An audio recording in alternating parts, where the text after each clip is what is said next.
नमस्कार माता पिताओं।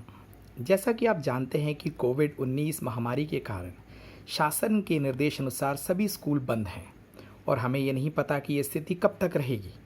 इस कारण हमारे स्कूल के बच्चों के भविष्य को ध्यान में रखते हुए व्हाट्सएप के माध्यम से विभिन्न कक्षाओं के क्लास जैसे कक्षा पहली से छठवीं तक की व्यवस्था हम कर रहे हैं। कुछ बच्चे सक्रिय रूप से भाग ले रहे हैं, लेकिन कुछ बच्चे अभी भी जवाब नहीं दे रहे हैं। अतः माता पिताओं से मेरा निवेदन है कि वे इसे गंभीरता से लें और बच्चों से कहें कि वे टीचर द्वारा भेजे जा रहे पाठों को सही से लिखें, पढ़ें और उसी व्हाट्सएप ग्रुप में किया हुआ होमवर्क भी भेजें। यदि कोई बच्चा मामा के यहाँ गया है तो उसे फ़ौरन बुलवा ले। भेजे जा रहे पाठों के आधार पर व्हाट्सएप के माध्यम से परीक्षा आयोजित की जाएगी। सभी विषयों की कॉपियाँ बना लें। जिन्होंने अभी तक के कार्य रफ कॉपी में किए हैं वे सब नई कॉपियाँ खरीद ले एवं उनमें सही रीति से उतार ले। बाद में टीचर्स इसी कॉपी को चेक करेंगी। अभी जिस प्रकार कक्षा पहली और दूसरी 3 दिन सोमवार से बुधवार तक, कक्षा तीसरी से पाँचवीं को 4 दिन सोमवार से गुरुवार और कक्षा छठवीं 6 दिन सोमवार से शनिवार तक की कक्षा लगती है, उसी प्रकार रिवीजन टेस्ट भी लिया जाएगा। अगले हफ्ते यानी कि 3/8/2020 से रिवीजन टेस्ट लिया जाएगा और उसके अगले हफ्ते यानी कि 10/8/2020 को पहला यूनिट टेस्ट जो कि 10 मार्क का होगा लिया जाएगा। पहले 2 लेसन हर विषय के इस यूनिट टेस्ट में आएगा। सिलेबस अपनी टीचर आपको भेज देंगे। यूनिट टेस्ट सुबह 7 से 8 बजे के बीच होगा और बच्चों को उसे लिखकर ग्रुप में नहीं डालना होगा, बल्कि उसी विषय के टीचर को उनके व्हाट्सएप आईडी पर भेजना होगा। जो भी टेस्ट देगा वो ही बच्चा आगे प्रमोट किया जाएगा। कक्षा पहली से तीसरी तक के बच्चों को कॉपियों में पेंसिल से ही लिखना है। कक्षा चौथी से छठवीं तक के बच्चों को नीले रंग के जेल पेन से ही लिखना है। काले या किसी और रंग के पेन से नहीं लिखना है। बॉल पेन का भी इस्तेमाल नहीं करना है। माता पिता ध्यान दें, पिछले साल यानी 2019-20 सत्र में कई बच्चों की फीस बकाया है। कृपया आप लोग 5 अगस्त से सुबह 9:30 से 1 बजे के बीच आकर पुराना बकाया जमा कर सकते हैं। मैं आपको ऑफिस में मिलूँगा। आप जेल पेन और कॉपियाँ भी ले सकते हैं। आरटी के बच्चों को भी होमवर्क करना अनिवार्य है। उनका भी अटेंडेंस तभी लगेगा जब वे होमवर्क करेंगे और उसे व्हाट्सएप में भेजेंगे। टीचरों के द्वारा पता चला है कि अभी भी बहुत सारे बच्चे ऐसे हैं जो ग्रुप में अपना होमवर्क नहीं भेज रहे हैं, शायद कर नहीं रहे हैं। अटेंडेंस बहुत ज़रूरी है। यदि बच्चे होमवर्क भेजेंगे तभी अटेंडेंस लिया जाएगा और वे यूनिट टेस्ट लिख पाएंगे। माता पिता से अनुरोध है कि वे बच्चों को व्हाट्सएप की सुविधा अपने मोबाइल में उपलब्ध कराएं और उनको होमवर्क करने के लिए प्रेरित करें।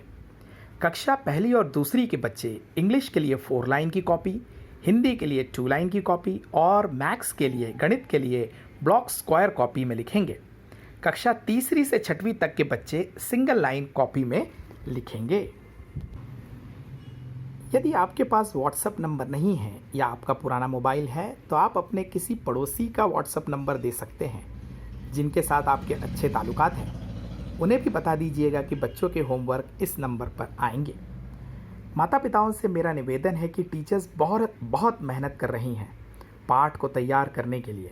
पाठ को तैयार करने में उनका बहुत समय लगता है, इसलिए ज़्यादा से ज़्यादा मैं कहूँगा पूरे के पूरे बच्चे जो उस क्लास में हैं या उस ग्रुप में हैं वो सहयोग दे, होमवर्क करे और पढ़ना भी शुरू करे, क्योंकि इसी के आधार पर यूनिट टेस्ट, टर्मिनल और बाकी एग्ज़ाम भी लिए जाएंगे। बहुत सारे बच्चे अभी भी व्हाट्सएप में नहीं जुड़े हैं। यदि आपके पास कोई नया व्हाट्सएप नंबर आता है तो बड़े सर को या फिर मुझे अपना नंबर दें। पुरानी डायरी के पीछे बड़े सर का और मेरा नंबर भी व्हाट्सएप नंबर दिया हुआ है। ये लॉकडाउन की प्रक्रिया कब तक चलेगा हमें ये नहीं मालूम, लेकिन हम इस सत्र को हम गंवाना नहीं चाहते, इसलिए व्हाट्सएप के द्वारा क्लासेस को आरंभ किया है। बच्चों से निवेदन है कि वो इस क्लासेस के होमवर्क को अच्छी रीति से लिखें, समझें। जो भी मैडम ऑडियो या वीडियो भेजते हैं उसे ध्यान से देखें और सुने और उसके अनुसार होमवर्क करें। अपने किताबों को भी नीट एंड क्लीन रखें। ये भी देखा गया है कि कुछ बच्चे होमवर्क खुद नहीं करते, किसी और बच्चे ने होमवर्क किया हो तो उसी की कॉपी करके हमें भेज देते हैं। लेकिन टीचर्स जो कि सबका वर्क चेक करते हैं, उन्हें पता चल जाता है कि यह वर्क किस बच्चे का है। इसलिए बच्चों से अनुरोध है कि वह स्वयं अपना कार्य करें। कुछ बच्चे टीचर्स के नोट्स को ही भेज देते हैं, कृपया ये काम ना करें। स्कूल की सारी कॉपियाँ आ चुकी हैं, बुक्स अभी आना बाकी है, वो रास्ते में ही है, कुछ दिनों में वो भी पहुंच जाएगी। अगर यदि आपको कोई कॉपी ख़रीदना है तो आप 9:30 से 1 के बीच में 5 तारीख से आ सकते हैं। एक बार मैं फिर से आप लोगों को याद दिला दूं, एक विनम्र निवेदन है। पिछले साल का जो 2019-20 के जो बच्चे हैं, जिनके माता पिताओं ने पूरा फ़ीस नहीं दिया है, कृपया आप लोग उस फ़ीस का भुगतान कर दें, क्योंकि जब तक आप फ़ीस का भुगतान नहीं करोगे हम टीचर्स को सैलरी कैसे देंगे। सब टीचरें दूर दूर से आती है, बहुत मेहनत करती है, बहुत पढ़ती है और फिर नोट्स बनाती हैं, तो ये हमारा फ़र्ज़ बनता है कि हम उनका सम्मान करें। इसलिए जो भी बकाया आपका पिछले साल तक का, पिछले साल वाला है, वो आप लोग स्कूल में आके चुका दें। आने वाले साल का जो फ़ीस स्ट्रक्चर है वो शासन जिस हिसाब से बताएगा उस हिसाब से लिया जाएगा। लेकिन पिछले साल का जो 19-20 का जो सत्र हुआ था, जो पिछले साल का, उसका पूरा फ़ीस लिया जा रहा है। तो आप लोग कृपया स्कूल में आकर फ़ीस जमा करने की कृपा करें। इस कोविड के समय में, इस महामारी के समय में ज़रूरत है कि हम एक दूसरे के लिए प्रार्थना करें, एक दूसरे के साथ रहें, सुरक्षित रहें, हाथों को साबुन से धोएं, जितनी दूरी रख सकते हैं रखें, और जितना अच्छा स्वभाव अपने जीवन से दिखा सकते हैं, जितनी मदद कर सकते हैं करें। प्रभु में आप सबको शांति मिले। धन्यवाद।